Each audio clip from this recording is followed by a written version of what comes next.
Hello everyone, my name is Pratik. I work in the partnerships team at Luminoso.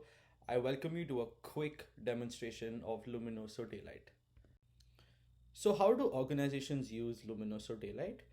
They are able to feed in any type of unstructured text based data, and our artificial intelligence will be able to immediately discover the various emotions and themes that are present in the data set.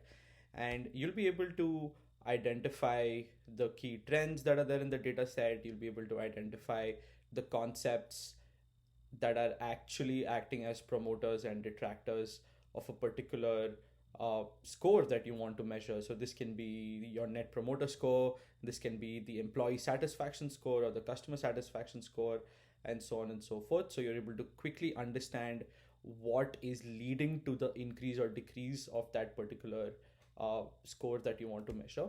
And you are able to quickly identify the key issues that are present in the data set, which gives the executive level of a company a lot of leverage with respect to producing actionable decisions.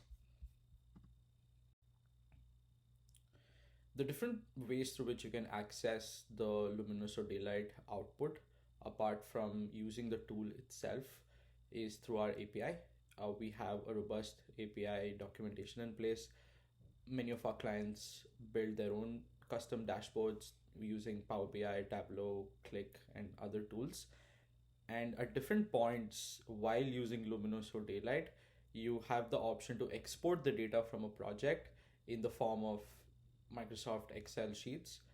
And it's helpful to know that Luminoso Daylight is a sector agnostic tool which has applications across the enterprise.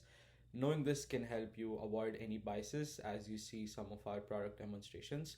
So, we have applications in industries such as electronics, technology, so on and so forth.